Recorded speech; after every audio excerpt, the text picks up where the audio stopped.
Jadi sampai pemaparan dari 3 pemateri ini, wilayah antara musik dengan lirik ini nampaknya masih sangat menarik untuk didiskusikan. Tadi saya menangkap bahwa kalau dipandang dari dunia musik, maka sebenarnya lirik itu hanya sebagai pelengkap. Karena kata Mas Hendra tadi, cukup mendengar musiknya saja, nadanya sudah cukup. Sebaliknya, dari ranah musikal, lirik menjadi hal yang utama. Barangkali musik hanya menjadi pelengkapnya. Atau sebenarnya harus kita pasang kedua-duanya dengan porsi yang sama. Memang benar-benar blended, nggak bisa dipisah. Nah, ini menarik untuk didiskusikan. Untuk itu langsung saja kita masuk pada sesi kedua, sesi diskusi. Saya persilakan. Barangkali mohon bantuan teman-teman untuk mic. Mohon dengan hormat Ome untuk memberikan pendapat. Assalamualaikum warahmatullahi wabarakatuh. Mas Tias, mohon maaf saya pakai bahasa Madura. Saja serabu, le-ale, iki, gula-gula senyatana, bengabengan senyabi sedekat itu yang mau datang. Ini undangan enggak begitu ada di WA saya telepon Mas Hendra ada nyaut Pak Wis datang baik dari elektro kompol para seniman ya. Wonten kula Mas Tias lo mengkritis ya. Oh ya, saya ya maaf. Saya tidak mengkritisi, cuma penyair Madura yang dari Songenep itu, Songenep itu lengkapnya D. Sawawi Imron. Nama D itu di awalnya Daeng Sawawi Imron. Beliau mendapat gelar itu dari kebangsawanan Bugis.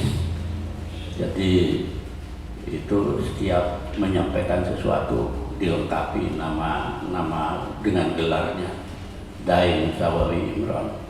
Dan saya kenal beliau.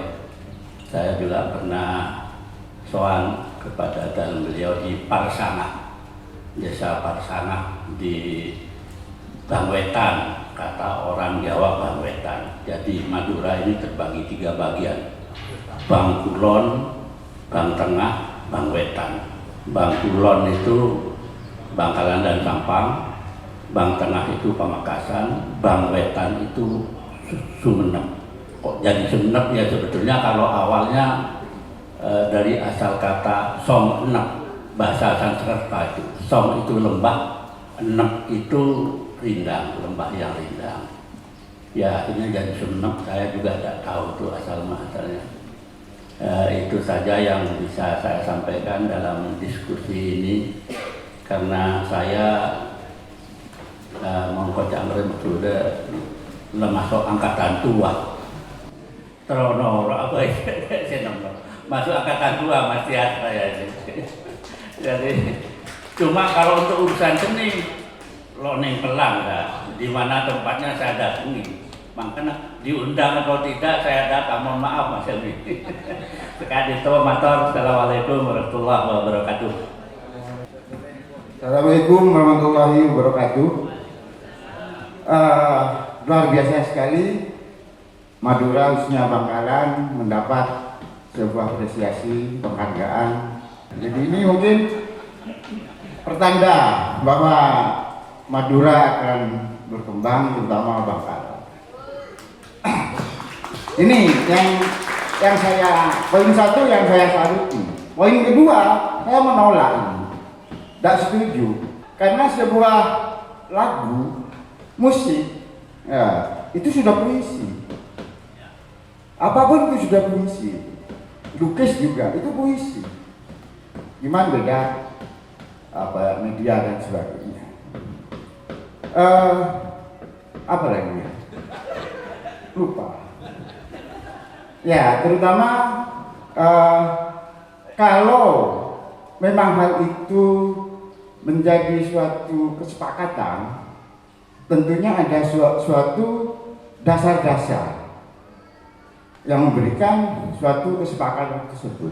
Yang saya ragukan di sini, ini ada kesepakatan enggak tentang musikalisasi itu secara internasional atau nasional?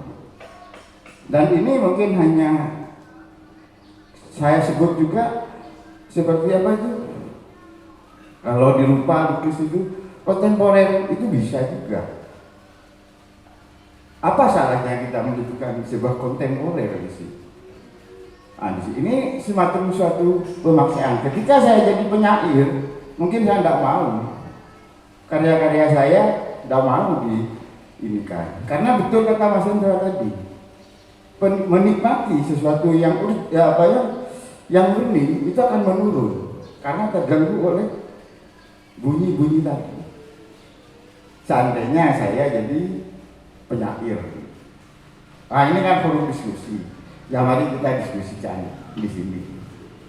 Terutama apakah ini sudah ada kajian, penelitian dan sebagainya sehingga dijadikan suatu genre musik di Mas Indra. Mungkin di musik belum ada genre itu. Juga di puisi belum ada. Mungkin ya Mas Ari ya. Ya Mas Ari ya.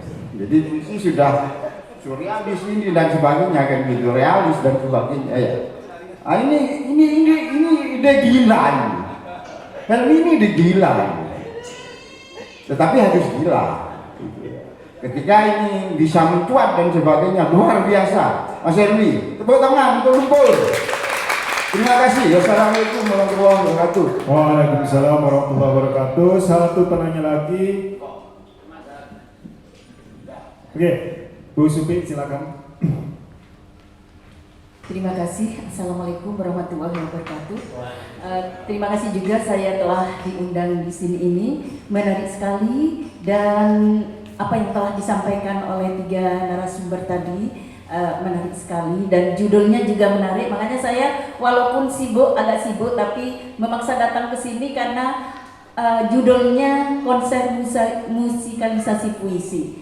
Karena saya waktu mudanya sangat hobi sekali membaca puisi dan waktu itu juga sering mewakili sekolah untuk mengikuti lomba, tapi tidak pernah juara 1 Mas Helmi, mentok juara 3. Di sini kami menarik sekali dan setuju sekali berbeda dengan Mas Herul tadi. Kalau Mas Herul kurang setuju kalau puisi itu dijadikan konser musikalisasi. Kalau saya bahkan sangat tertarik sekali karena kalau seperti yang ditampilkan oleh Mas Jaya tadi, saya sudah sering menyaksikan hal tersebut, terutama di masyarakat Lumpur, selalu itu yang sering ditampilkan dan itu sudah sangat familiar dengan saya. Dan saya yang sangat berharap nantinya apabila dijadikan konser musikalisasi puisi ini, bagaimana puisi dijadikan konser dengan musik dangdut, musik pop, musik rock apalagi, dan musik qasidah mungkin juga bisa. Dan ini ingin sekali saya menyaksikan hal tersebut karena kalau sudah seperti tadi itu sudah sering saya menyaksikan dan sudah biasa. Dan kalau dengan dangdut, dengan rock yang belum menjiwai hati saya, bagaimana puisi tersebut dipadu dengan musik-musik tersebut. Hal itu yang sangat saya harapkan nantinya saya bisa diundang kembali untuk menyaksikan hal tersebut. Itu aja, bukan pertanyaan tapi usulan. Demikian, terima kasih. Wabillahi taufiq wal hidayah. Wassalamualaikum warahmatullahi wabarakatuh. Waalaikumsalam warahmatullahi wabarakatuh. Untuk diskusi sesi pertama cukup 3 penanya dulu, nanti kalau waktu masih ada kami lanjutkan. Ada 3 penanya atau tanggapan dari audiens. Yang pertama dari Umek. Umek sebenarnya tidak bertanya tetapi memberi informasi tambahan tentang Dezawawi Imron, bahwa D dari nama Dezawawi Imron itu adalah gelar kehormatan ya Om, Dai. Nanti mungkin bisa ditanggapi oleh Mas Tia. Kemudian Pak Hirul. Pak Hirul ini menolak musikalisasi puisi. Nanti bisa ditanggapi oleh Mas Helmi atau juga Mas Hendra. Kemudian yang ketiga pertanyaan atau penyampaian dari Bu Supri, benar-benar berharap bahwa nanti justru musikalisasi puisi itu tidak itu saja, tapi multi genre yang dijanjikan benar-benar muncul saat konser, pop, rock dan sebagainya. Sebenarnya mungkin contoh itu sudah pernah ada. Lagu-lagu yang dinyanyikan Bimbo yang sebenarnya tidak satu tipe dengan yang dinyanyikan oleh Mas Jaya tadi. Ada beberapa yang memang diambil dari puisi Taufik Ismail. Itu memang murni puisi. Misalnya Sajadah Panjang yang dinyanyikan Bimbo itu puisi Taufik Ismail, pure semuanya. Kemudian dinyanyikan oleh Bimbo. Yang tidak tahu menganggap itu ya lagu biasa.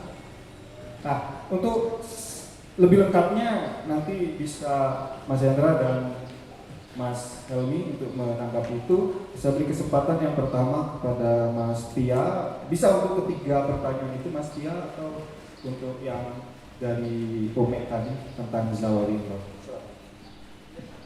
Terima kasih. Ya, D. Jawawi Imron. Terus terang saya baru tahu, Pak. Terima kasih sudah memberikan informasinya. Saya juga kenal sama Pak Jawawi, pernah beberapa kali bersua beliau. Tapi juga, dan saya menyebut beliau Pak Jawawi Imron, beliau sendiri tidak protes dan tidak menjelaskan D-nya itu apa. Sepertinya sebagian besar orang setidaknya di Indonesia tidak tahu D-nya itu apa. Ya, karena saya baca di biografinya juga tidak disebutkan sayangnya. Jadi memang saya nggak tahu sama sekali. Ya, jadi terima kasih atas informasi. D-nya itu Daeng ternyata. Ya, nah yang kedua saya ingin memberi ilustrasi ya. Ada satu lagu yang sangat viral. Jadi saya sering sekali mendengar lagu ini. Asalnya saya tidak begitu peduli, tapi saya ke 3 tempat dalam satu hari. Pertama saya olahraga ya di tempat gym, saya mendengar lagu itu. Lalu saya siang-siang saya makan, diajak makan sama teman di satu restoran biasa lah. Saya mendengar lagi lagu itu. Lalu malam-malam itu saya ngopi, saya dengar lagi lagu itu. Judul lagu itu Cintamu Sepahit Topi Miring. Cintamu Sepahit Topi Miring. Itu lagu yang sangat viral di TikTok. Lalu kok saya merasa kok unik sekali ya liriknya. Lalu saya baca liriknya, wah, saya agak malu loh, ini puisi saya bisa kalah kalau liriknya kayak gini gitu. Lalu saya telusuri gitu. Cintamu Sepahit Topi Miring. Itu yang penulis liriknya siapa? Ini bukan orang sembarangan gitu kan. Saya selidiki sampai ketemu. Ya ternyata itu puisinya Sindunata. Cintamu Sepahit Topi Miring. Nanti bisa dicari, ada di YouTube. Viral. Itu yang menyanyikan Jogja Hip Hop Foundation. Jadi puisi yang di hip hopkan dan menjadi viral. Puisi itu sudah ditulis kalau tidak salah ya, mungkin malah sebelum itu, tapi 2012 atau 2013 ada di kumpulan puisi Air Kata-Kata, Romo Sindunata. Nggak ada yang baca itu, maksudnya orang tidak kenal puisi itu. Saya aja nggak tahu, jujur. Saya banyak baca puisi, tapi puisi yang itu saya nggak tahu. Saya tahu justru dari lagu itu, berangkat dari lagu itu karena ini liriknya aneh, ini bukan orang sembarangan yang nulis lirik ini gitu. Sampai ketemu, ternyata itu puisi. Bayangin, viral. Bahkan sepertinya versi dangdut koplonya ada juga. Bisa dicek di YouTube. Silakan cek di YouTube. Kalau versi aslinya itu Jogja Hip Hop Foundation. Cintamu Sepahit Topi Miring. Cintamu Sepahit Topi Miring. Dahsyat sekali. Jadi saya ingin membayangkan ya Mas, dari pembicaraan tadi, malah ada penyingkapan dari Mas Hendra itu kan.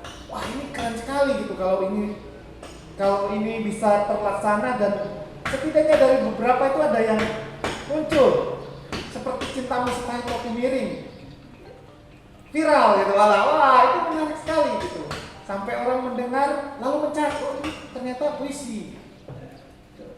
Terima kasih.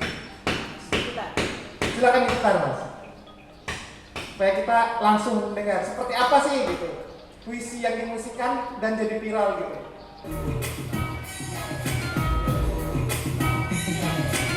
Sejak di desa Baro, matahari tenggelam di dalam kemarau. Lampu bersinar di berlomba-lomba, dikejar-kejar anaknya yang kecil meloncat. Sejalur dengan kasih sayang ibu dan anak. Langit sedang mengandung sapi beranak, terpesona atau melihat. Ia tertawa bergelar dan berubah jadi nonton kuda melawan. Imam Moyo, Imam Bukan Berat atau Tidak, meminum arak terendam di dalam ciu. Bila ikan berubah jadi biru, dia dagang naik kasih.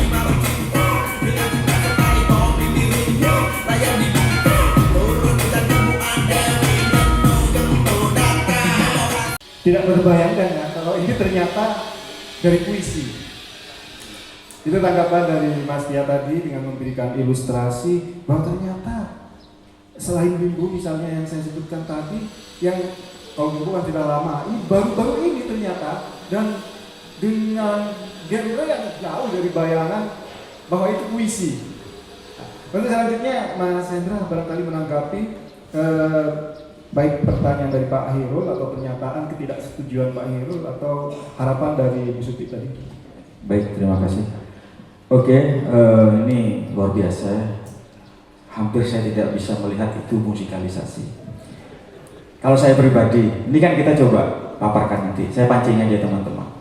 Jadi secara lirik, ada orang itu bisa senang kepada sebuah lagu Mas Ilmi karena lirik, karena mungkin dia mengalami secara pribadi, ya. Akhirnya dia menjadi senang karena liriknya, bukan lagunya, karena liriknya. Apakah itu bisa dikatakan sebuah lirik yang puitis atau bagaimana? Atau dia bisa masuk ke sana? Kalau seperti ini, dia sudah masuk ke ranah hip hop. Hip hop itu ada dua genre yang masuk, ada rap, ada R&B. Ya, jadilah hip hop. Itu sudah kolaborasi, campur dengan puisi, kan begitu kan? Nah, ini sudah hip hop, ini sudah berapa genre sudah masuk. Ditambah dengan lirik-lirik yang puisi, jadi musikalisasi puisi yang kalau saya dengarkan secara pribadi, Mas Tia, hampir ini seperti lagu hip hop biasa. Kalau kita Anda baca, ya ini menarik dan unik sekali. Jadi betul kata Pak Hirul, mungkin Pak Hirul inilah sebuah inovasi dari kontemporernya musikalisasi puisi, ya, sebuah inovasi kekiniannya begitu. Dengan konsep yang Mas Ilmi ingin tawarkan kepada kita ini, setidaknya pasti ada beberapa nilai positif yang di situ. Biarpun secara statementnya Pak Hirul tadi itu akan terjadi pemerkosaan, dipaksakan, ya, ada pemaksaan, tapi kita lihat dulu seperti apa itu. Karena memang kalau untuk orang kontemporer biasanya justru itu yang nikmat, ya, justru itu yang bisa kita nikmati. Itu yang berbicara seni tentunya itu selera saja. Nah, jadi di sini saya sangat mengapresiasi. Mudah-mudahan setidaknya dengan gagasan Kuntekun ini, setidaknya di Bangkalan ini akan menambah untuk apresiasi musik, ya. Dari teman-teman musik di sini sudah ada beberapa, masih 7 ya Mas Elmi ya. Dengan 7 itu 7 genre. Ya, tambah lagi Mas Elmi kalau bisa 30-50 genre agar supaya musik Bangkalan ini semakin dinamik gitu. Ya, itu mungkin dari saya. Terima kasih Mas. Selanjutnya tanggapan dari Mas Elmi untuk pernyataan Pak Hirul dan harapan Bu Suti. Pak Hirul menolak sah-sah saja ya. Jadi karena salah satu sifat seni itu adalah subjektivitas. Anda suka merah, saya suka hitam, itu tidak bisa kita campur. Cuma di salah satu sifat seni yang lain, ini juga perlu kita tinjau, yaitu universal. Oleh sebab itu, setuju atau tidak, mari kita pertimbangkan sebagai satu bentuk kemajuan dari produk kesenian, dari produk sastra khususnya. Kita mengakui bahwa puisi secara kondisi, kalau kita jujur-jujuran dalam lingkaran ini yang suka puisi siapa? Itu yang jadi pertanyaan. Oke, katakanlah tidak semua atau 1-2 orang yang hanya suka gitu. Tapi ketika musikalisasi puisi muncul, banyak yang menjadi suka puisi. Saya membaca di Bangkalan seperti itu. Nah, oleh sebab itu pandangan-pandangan yang menolak mengenai musikalisasi puisi, akhirnya kita tidak ambil ini ya, tidak ambil pusing ya, kita tidak ambil sebagai sesuatu yang negatif, tetap kita tampung. Hanya saja yang lebih kita utamakan bagaimana puisi ini bisa kita diterima oleh masyarakat. Intinya musikalisasi ini hanya memudahkan masyarakat mengenal puisi. Jadi kalau kita mengorek kenapa harus ada musikalisasi puisi, yang selama ini saya temukan di mana-mana jawaban hanya ingin mendekatkan puisi kepada masyarakat. Artinya kalau kita ambil dari jawaban itu, puisi selama ini berjarak dengan masyarakat karena puisi memang sedikit privat ya Mas Dia ya. Puisi itu minoritas. Puisi itu bukan produk industri komersil yang banyak disukai. Oleh sebab itu butuh sentuhan-sentuhan yang bisa mendekatkan puisi ke masyarakat. Mungkin Mas Herul menanggapi, puisi tidak butuh didekatkan. Bisa saja kan seperti itu dikejar. Biarkan puisi itu jauh dengan masyarakat. Ya ini karena kita ini satu kelompok yang memang mempelajari satu situasi kesenian, perlu kita mencoba itu gitu. Perlu kita mencoba satu konsep gagasan yang kepentingannya untuk perkembangan. Hanya itu saja. Kalau bicara di puisi itu sudah ada musik, betul, ada unsur musik. Ya, cuma kita jangan memahami konsep itu dengan kaku seperti itu ya. Ya, sastra juga rupa juga tari juga teater itu. Akhirnya kita bisa mencampurkan itu kalau memang kita saling mengait-ngaitkan. Nah, oleh sebab itu sekali lagi konser musikalisasi multigenre ini hanya penawaran. Mas Dia sudah memberi contoh tadi. Akhirnya Mas Tia tahu kalau itu puisi. Seandainya tidak ada hip hop tadi, kira-kira tahu enggak kalau itu puisi? Tidak tahu kan, tapi gara-gara puisi, gara-gara tampilan musik tadi gitu, akhirnya jadi tahu. Nah, itu salah satu bukti yang bisa mendekatkan puisi kepada masyarakat. Saya jujur, saya sangat setuju adanya musikalisasi puisi. Saya yakin teman-teman tadi yang mendengar sajian Mas Jaya di depan lebih mudah memahami puisi ketimbang dibacakan. Baik secara pembacaan di panggung atau secara baca dalam hati. Tapi ketika sudah disajikan di depan tadi, ada kesan lain yang muncul ketika kita melihat itu musikalisasi puisi. Jadi itu Mas Herul, sah-sah saja ya menolak. Karena jangankan Mas Herul, Mas Afrizal itu juga menolak ya. Kita sudah berhari-hari ngarang musikalisasi puisi. Ketika datang Mas Afrizal untuk menyambut dengan musikalisasi puisi, selesai pentas, tampil, nyanyi, selesai, langsung dikomentari Mas Afrizal, saya tidak suka musikalisasi puisi.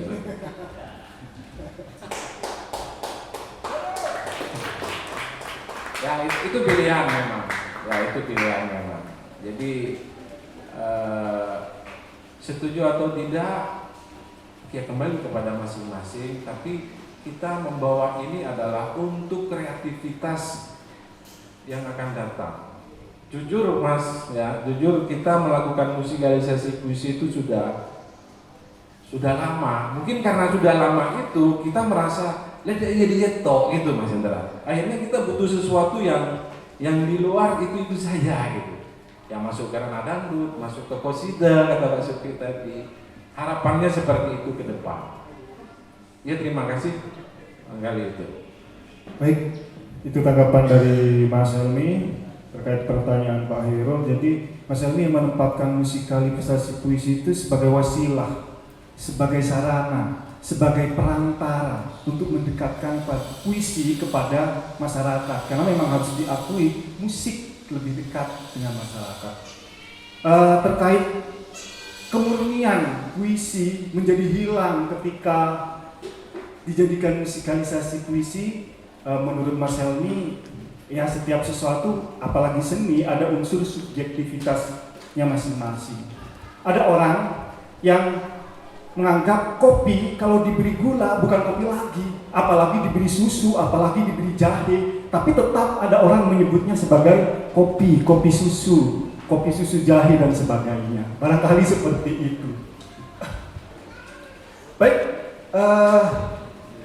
panitia masih kita lanjut sesi. Lanjut ya, satu sesi lagi dari Ome. Ini mungkin masih nanti setelah itu Mas Acong, kemudian Pak Taufik. Sedikit tambahan. Jadi kalau menurut saya sebagai orang yang tua, saya tidak memihak Mas Hairul, Mas Helmi, tapi saya sependapat dengan Ki Supit. Jadi ada pedoman di dalam puisi itu yang dikatakan lisensia poetica. Itu jadikan pedoman. Puisi mau dilatar belakangi musik atau enggak itu bebas itu. Lisensia poetica itu ambil. Yang kedua, ada genre yang perlu ditambahkan. Genre keroncong. Loh ini jangan ditinggal keroncong. Keroncong itu musik lama Indonesia. Contohnya kalau di Jawa ada Yen ing tawang ana lintang. Itu bahasa puisi itu. Yen ing tawang ana lintang kayu. Sumet rasane ati. Kan gitu. Itu bahasa puisi. Nah itu. Jadi maaf Mas Hairul ya. Saya tegas menyampaikan ini ya, berdasar kepada lisensia poetica itu. Terima kasih. Terima kasih Om. Selanjutnya Pak Taufik. Ini Pak Taufik dulu.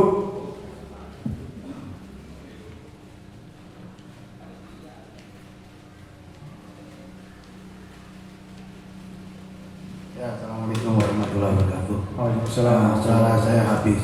Tadi saya telat karena masih mampir ke Indomaret. Karena suara habis, ternyata di Indomaret gak ada yang jual suara.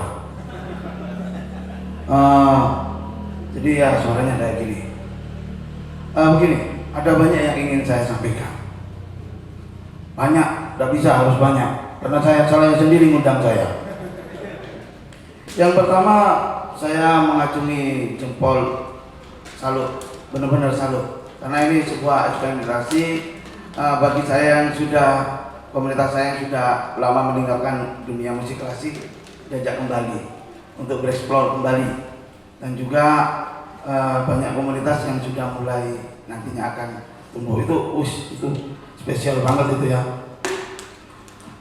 Yang kedua, ternyata kalau ngomong masalah musikalisasi puisi, saya pernah mencoba membuat musikalisasi puisi karena kebutuhan saya sebagai guru.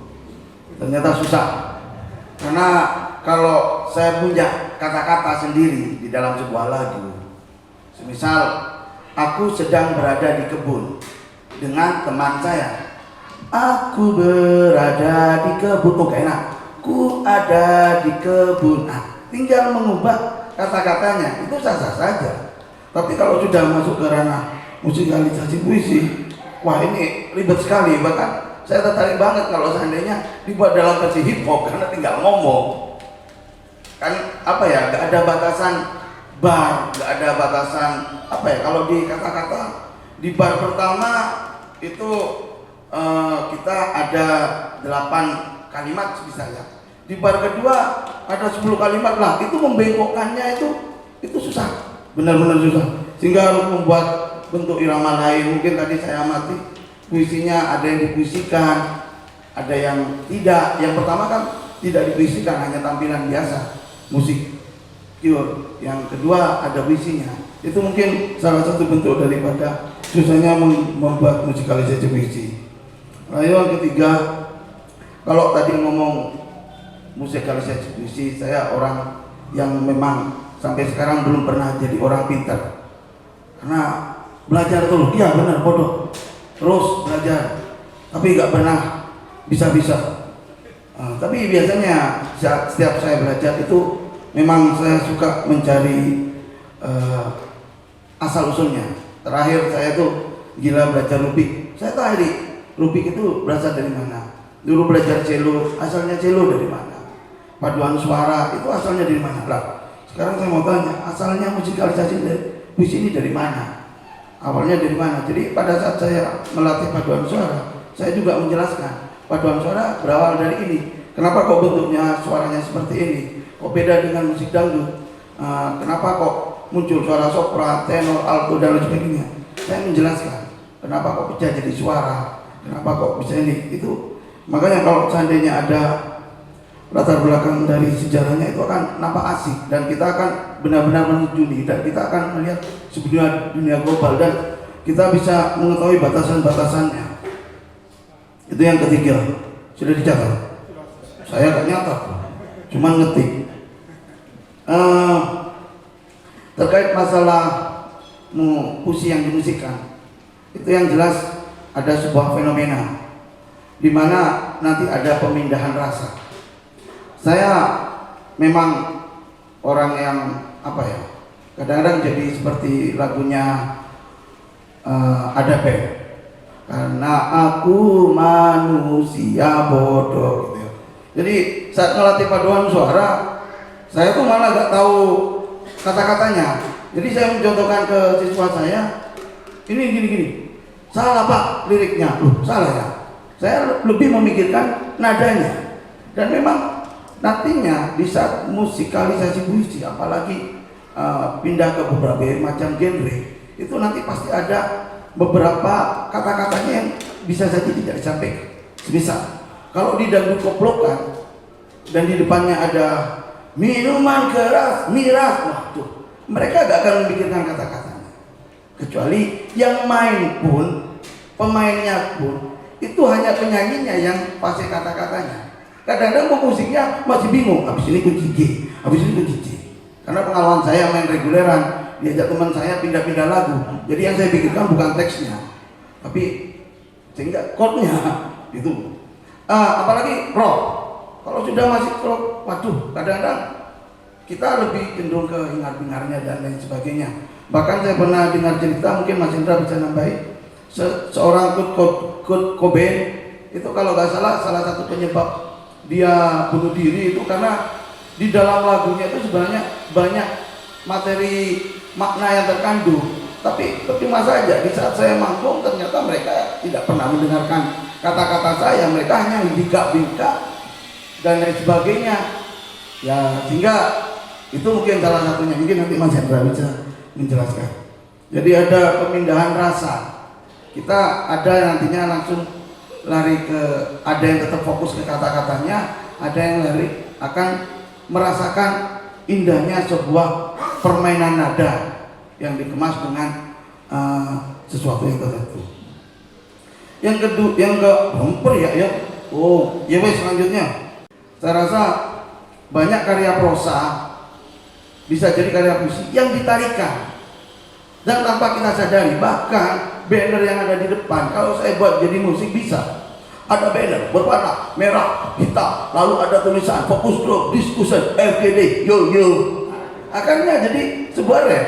Cuma nantinya akan menjadi sebuah permasalahan jika ada salah satu yang dominan, sehingga yang tidak dominan itu akan menjadi sebuah konflik itu. Tapi kalau semuanya disamarkan, bisa jadi sebuah lukisan dimusikan bisa jadi. Atau saya memainkan musik kontemporer, lalu bisa jadi seorang seni rupa datang, musik apa ini? Terus tak coret-coret. Ini loh karya musik mulu. Nah, itu kan bisa, sah-sah saja dan tidak ada unsur halal dan haram. Namanya seni, makanya jangan dipisahkan antara seni dan agama. Yang selanjutnya, nah ini masuk ke ranah yang tentang sebuah penyajian. Kebetulan saya memang diminta tolong untuk menjadi penyaji. Nah, sayangnya, tapi ini juga bagusnya. Dari Mas Helmi sudah memberikan mentahan lagunya kayak gini. Jadi lagu ini tolong diaransemen dalam bentuk musik. Kalau saya kebetulan musik klasik. Sayangnya itu. Tapi baiknya apa? Saya tidak perlu mikir banyak-banyak karena memang ada jeda waktu. Mungkin kedepannya kalau seandainya ada kesempatan, tiap genre ini langsung, ini Mas ada puisi, silakan diterjemahkan. Nah itu nanti akan muncul berbagai macam pemaknaan nada, pemaknaan eksperimen. Karena nanti semisal Mas Helmi dengan alat seadanya kemudian menggunakan soulnya seperti itu, tapi mungkin dengan aliran-aliran tertentu soulnya bisa dapat. Seperti pemberontakan dialihkan ke death metal, itu soulnya bisa mantap dan lain sebagainya ya. Mungkin yang lain-lain tertentu ya begitulah. Yang kedua, Sudah tujuh. yang kedelapan saran biar apa ya? Ini forum diskusi ini keren banget ya. Jadi harapan saya sebenarnya bukan hanya penyaji perwakilan saja, seluruh penyaji dan pemain musik itu bisa diundang akan lebih bagus karena bisa nambah wawasan mereka sehingga nanti penggarapannya akan lebih paham mana yang harus ditekankan karena di dalam puisi itu pasti ada sebuah penekanan. Nanti di dalam musik itu juga akan muncul, oh ini bagian ini harus dibuat seperti ini, oh anu dikasih efek ini, bisa dan lain sebagainya. Kemudian titipan dari Mas Yanto, ya juga yang saya tanyakan, lirik lagu itu apakah termasuk puisi? Karena juga saya pernah ikut lomba paduan suara, lagu wajibnya itu Warisan 3, itu dari depan sampai belakang lagunya gak diulang-ulang. Itu saya dapatnya 5 lembar dalam bentuk SATB. Itu lagunya gak berubah semua dan kayak cerita. Di puisi terus kayak kalau apa ya, kalau lagu kan ada bait ini enggak panjang semua. Terus kayak cerita kayak puisi gitu. Sampai saya bingung yang garap itu. Ya mungkin itu saja dari saya. Terima kasih atas perhatiannya. Ya, wassalamualaikum warahmatullahi wabarakatuh. Waalaikumsalam warahmatullahi wabarakatuh. Lanjut penanya berikutnya Mas Acong, Mas Ahmad Faisal. Ini pertanyaan terakhir ya. Assalamualaikum warahmatullahi wabarakatuh. Alhamdulillahirabbil alamin wassalatu wassalamu ala sayyidina Muhammadin wa ala alihi wasallam wa ba'du. Terima kasih atas undangan yang diberikan oleh panitia. Pertama,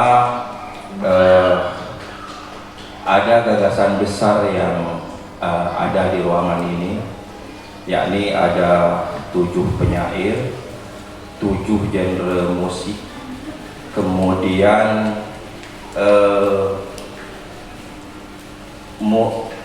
puisi akan dimusikalisasikan, kemudian akan dikonserkan dengan 7 jenis genre musik. Ini suatu yang perlu diapresiasi besar. Gagasan ini nggak gampang, realisasinya nggak gampang sekali.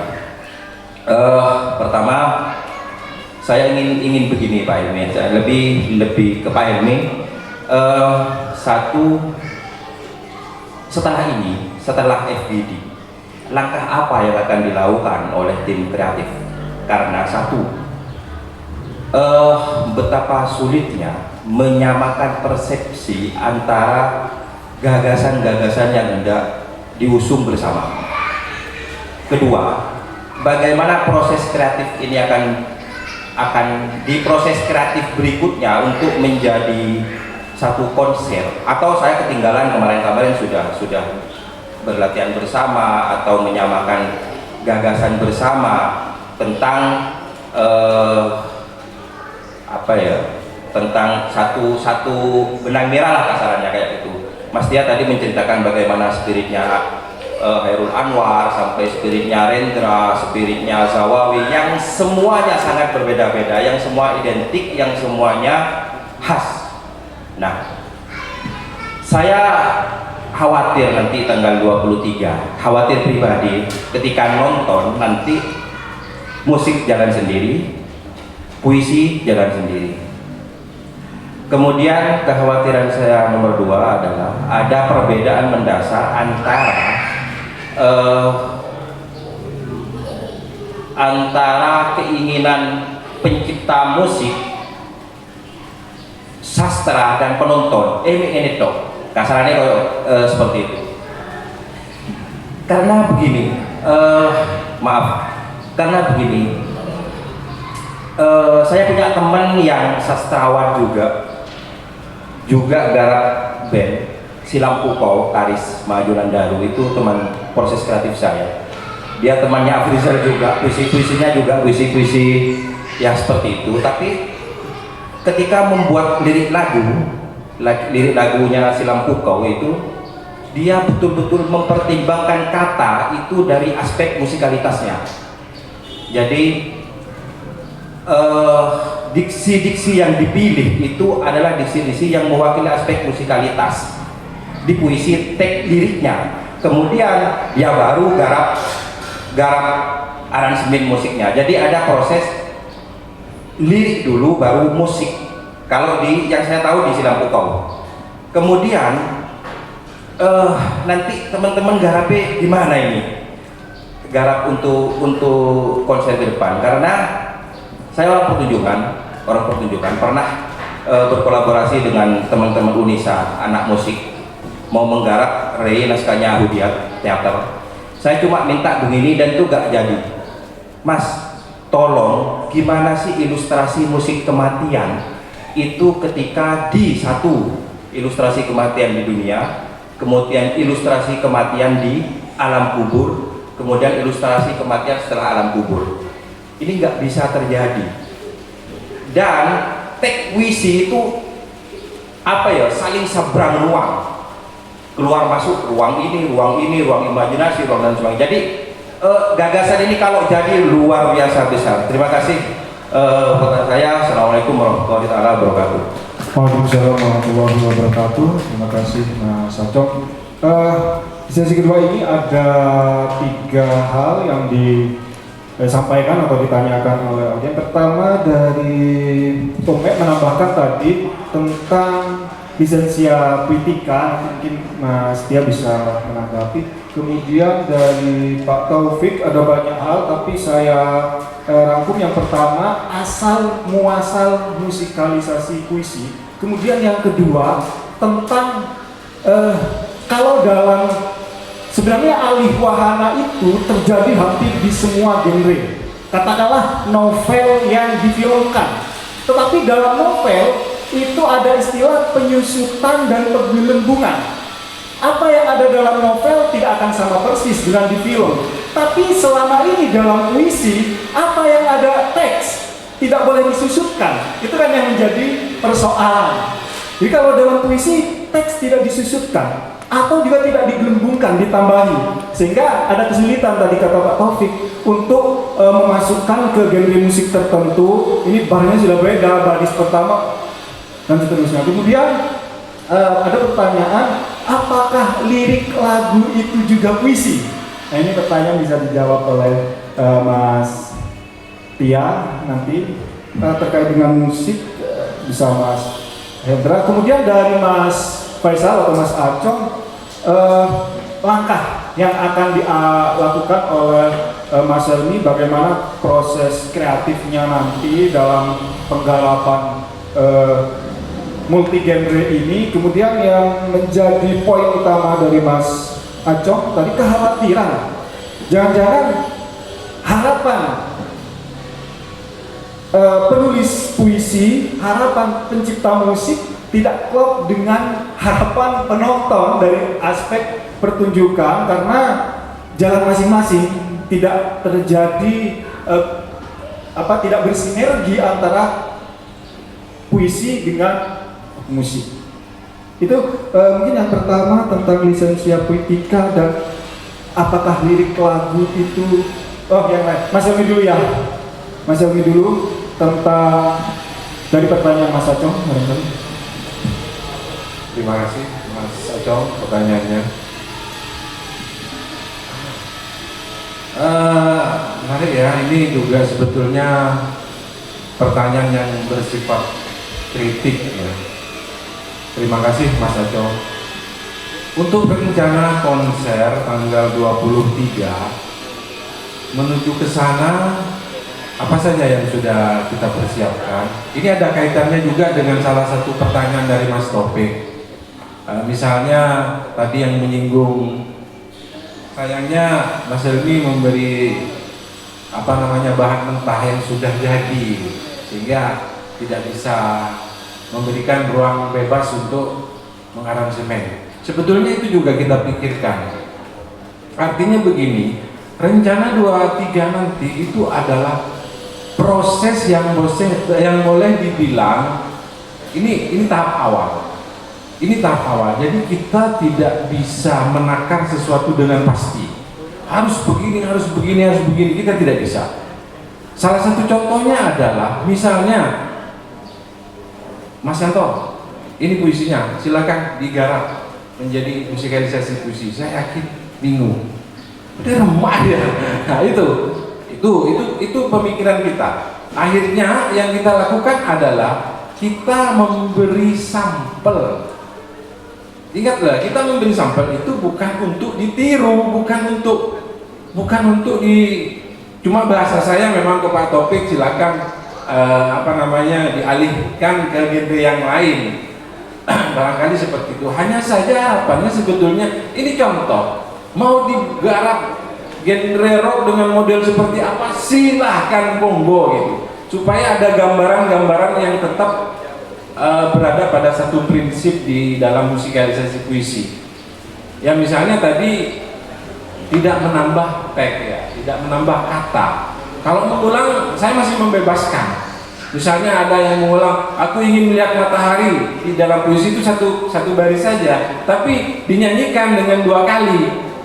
Itu kami masih bisa memaklumi karena di mana-mana masih tidak ada ketentuan harus seperti itu. Misalnya di Cager Gresik malah membuat musikalisasi puisi langsung dari kalimat terakhir di awal. Ini kan juga jadi pertimbangan. Oleh sebab itu kita tidak berani menakar sesuatu dengan pasti, terutama kepada kelompok penampil nanti. Nanti kelompok ini ya intinya multi genre, sampai nanti nampil dangdut. Sudah, kemas saja dangdut gitu. Ini sampelnya. Sampelnya itu bukan dangdut loh ya. Sampelnya yang memang murni dari kita. Ya, murni dari aransemen yang sudah kita garap.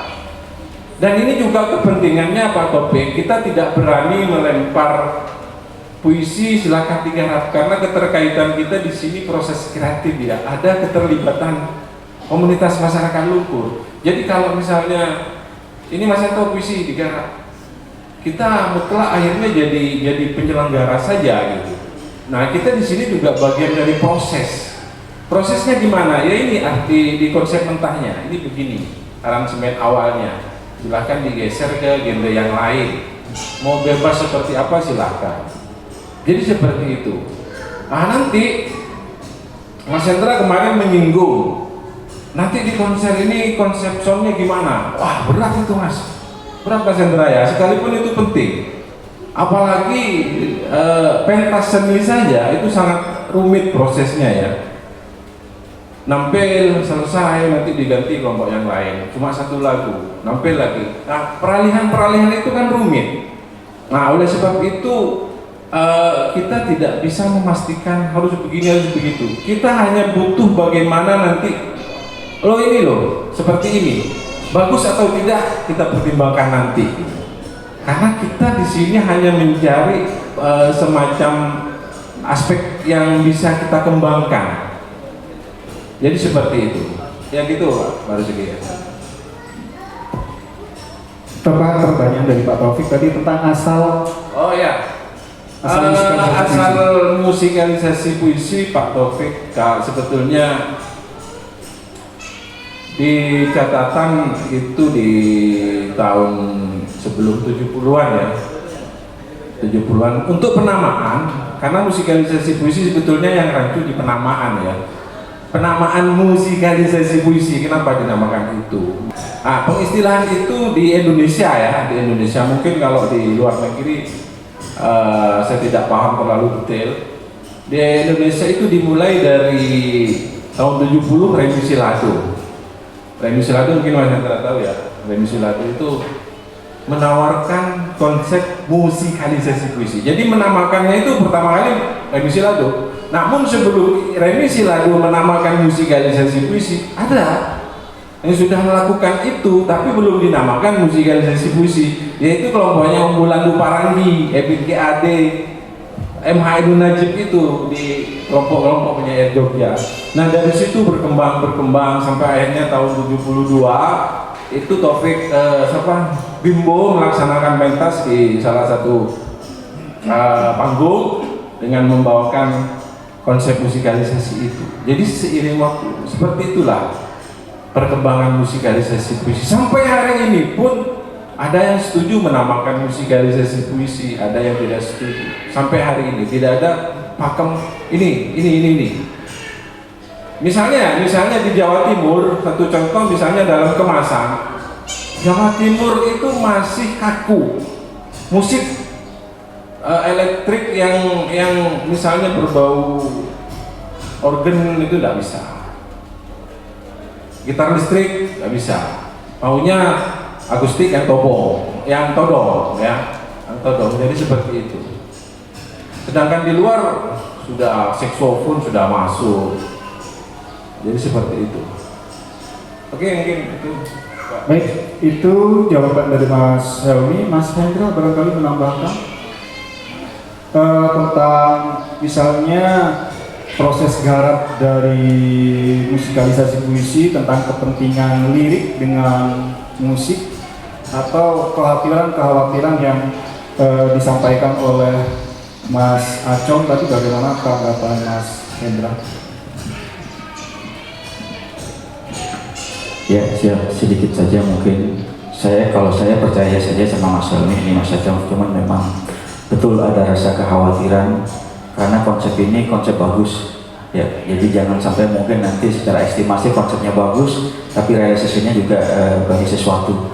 Yang penting mungkin kita perlu garis bawahi, kemarin kami memang sempat bertanya kepada Mas Helmi karena ini 7 genre, maka di situ setiap genre itu punya tone color. Kalau kita berbicara profesional dalam sebuah musik itu, rock itu punya setelan khusus ya, klasik juga begitu, keroncong juga begitu, dan dangdut juga begitu ya. Bukan seperti kita nanti, ya ini mirip kalau kita garap asal-asalan, akhirnya seperti pentas seni, sound operatornya karena ada kebutuhan khusus. Nah di sini lepas mungkin dari itu ya Mas Helmi, karena ini memang butuh detail dan itu memang butuh waktu yang tidak hanya 1 minggu 2 minggu kan gitu Mas Helmi.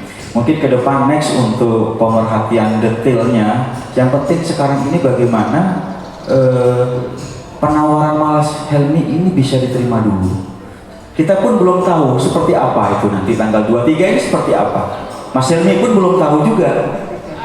Jadi seperti apa? Ini yang akan kita tunggu ini sebenarnya. Jadi lepas dari segala hal yang berbau teknis dulu, ya, yang standarisasi, karena secara standarisasi pun sudah dijelaskan sama Mas Helmi, musikalisasi pun itu juga belum ada standarisasi, belum ada kesepakatan, ya Mas Helmi ya.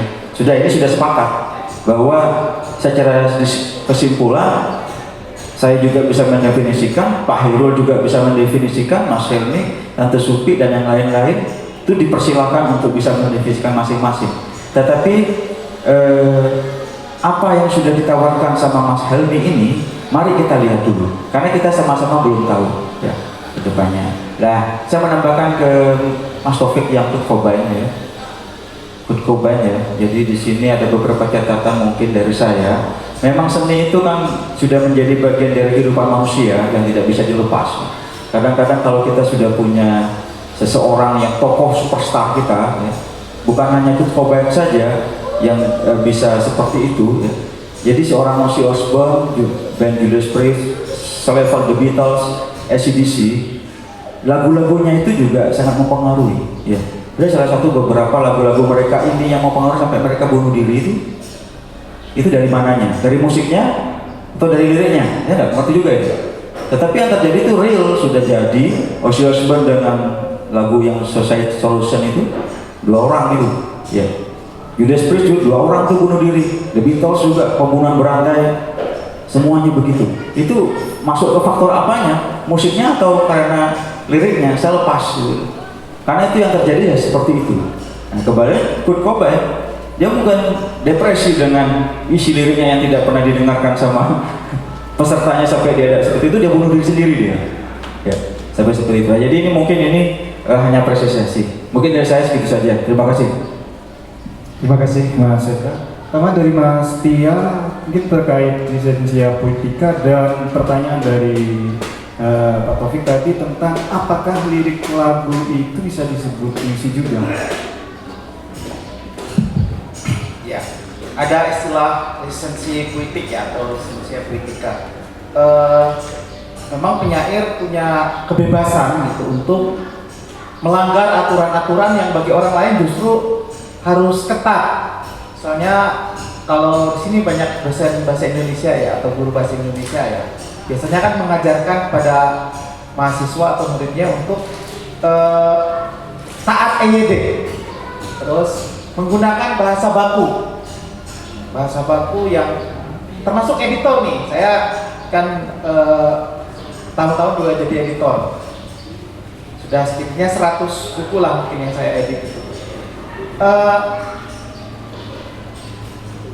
Saya bagi buku itu menjadi setidaknya 2 jenis. Yang pertama, buku yang memang harus patuh pada EYD dan kata-kata baku. Yang kedua, buku yang dibiarkan melanggar, gitu. Jadi dan kadang-kadang gini, EYD-nya itu salah gitu loh. Tapi si penyair itu nggak mau mengubah. Misal air mata, air dan mata itu kan dipisah, yang betul itu. Nah, si Kang Acep, saya ingat ya, saya sebut Kang Acep Jamjanur nggak mau dipisah. Lalu tahi lalat, bisa dicek tahi lalat. Itu juga puisinya Mas Jokpin ya, Joko Pinurbo, salah penulisannya itu secara EYD itu. Tapi Mas Jokpin nggak mau diganti, biarkan aja seperti itu. Itu contoh. Jadi kalau itu lisensia poetika, jadi penyair bebas. Kenapa? Misal ya, penggunaan air mata kata Acep, karena sebelumnya juga memang dipisah, semua puisi dia begitu dari sejak awal.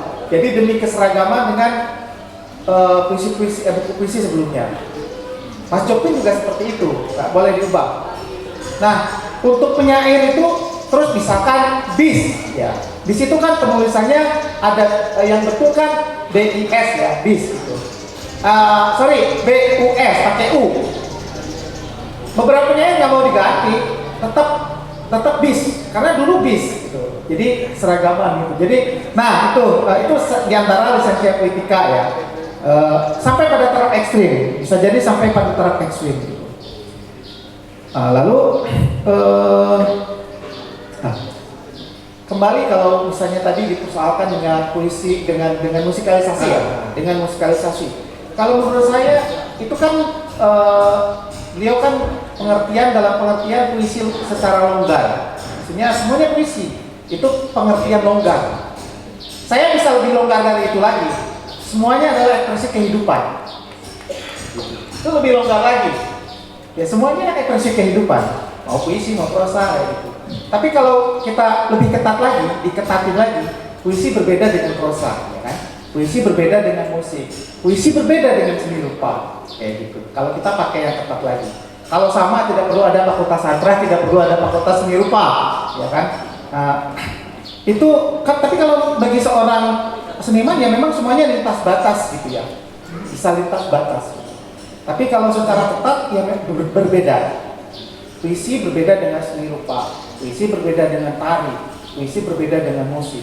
Ada masanya ketika perupa membawa keseni rupaannya ke dalam puisi atau menafsirkan. Sudah sering terjadi ya, puisi lalu direspon oleh perupa. Puisi-puisi tertentu direspon oleh perupa menjadi seni lukis. Tafsirnya seni lukis sebetulnya dari puisi tertentu. Itu sudah sering para pelukis merespon kumpulan puisi menjadi pameran. Nah ini saya kira juga menarik itu bagaimana para pemusik gitu ya merespon puisi menjadi musik. Seperti apa bentuknya? Nah saya lihat Mas Helmi justru ingin membawa itu lebih menarik lagi. Di antara tujuannya ya tadi saya kasih contoh lain sebagai gambaran. Kumpulan puisi, saya suka puisinya Rumi gitu. Tapi saya membacanya dalam bahasa Inggris atau bahasa Indonesia. Suatu kali saya menemukan satu musikalisasi puisi, Mas. Iya, ada di YouTube juga ya. Yang mengarahkan saya tidak tahu, tapi itu dari grup Deepak Chopra. Yang membacanya ada Madonna, ada Demi Moore yang membacakan puisinya. Diiringi musiknya juga, itu kalau saya nggak salah ya, nanti kalau saya dikoreksi. Latar tradisinya, ada latar modernnya di musik Deepak Chopra itu. Nah dengan adanya musikalisasi puisi Rumi, saya kira yang dijangkau lebih luas lagi atau lebih beragam lagi ketimbang misalnya hanya dalam puisi Rumi dalam bentuk teks. Gitu. Jadi itu salah satu ikhtiar bagaimana kita membawa puisi dari ruang kamar kecil kepada halayak luas, kepada publik. Menurut saya itu puisi boleh dinikmati di sendirian di satu ruangan sempit, tapi ingat puisi juga tidak pernah murni. Puisi itu tidak pernah murni karena puisi dari kehidupan. Kita tidak tahu ketika kita menulis seakan-akan itu murni, padahal tidak. Ada suara burung yang pernah kita dengar entah di mana, suara jejak kaki orang lain, gitu kan. Suara teriakan yang nggak sengaja kita dengar, suara tangis anak-anak yang tiba-tiba masuk ke dalam kesadaran kita. Puisi tidak pernah murni. Puisi penuh dengan aneka warna sebetulnya, gitu, ya kan? Banyak hal yang kita lupakan, gitu, tiba-tiba masuk ke dalam puisi, ya itu. Jadi puisi dikembalikan lagi kepada halayak lewat musikalisasi puisi. Itu yang pertama. Lalu yang kedua, liriknya. Nah, ya kembali ke yang tadi itu. Menurut saya, kalau apakah lirik, misal Katon Bagaskara ya, misalnya ya, yang Bulan Merah Jambu kan unik tuh. Apakah itu puisi? Kalau kita memakai pengertian yang agak longgar, ya puisi. Kalau kita pakai yang longgar itu, EBIT GAD, apakah liriknya itu puisi? Ya puisi. Kalau kita pakai pengertian yang longgar. Tapi kalau kita pakai pengertian yang lebih ketat, lirik tetap lirik. Lirik adalah lirik. Lirik lagu ya lirik lagu. Ya itu. Jadi menurut saya yang seperti ini tidak perlu dipertajam perbedaannya. Tergantung kita ya. Kalau secara longgar itu puisi. Secara ketat itu tetap lirik. Ya sederhananya seperti itu. Terima kasih. Oke, terima kasih Mas Tia, Mas Hendra, Mas Helmi. Rasanya tidak perlu saya simpulkan berbagai tanggapan tadi karena kita sudah sama-sama mendengarkan bersama. Semoga apa yang telah kita diskusikan ini nantinya menjadi bekal yang sangat baik untuk pelaksanaan konser musikalisasi Gunting Kun ini pada tanggal 23 September. Saya sebagai moderator kurang lebihnya mohon maaf. Saya kembalikan ke MC. Wassalamualaikum warahmatullahi wabarakatuh.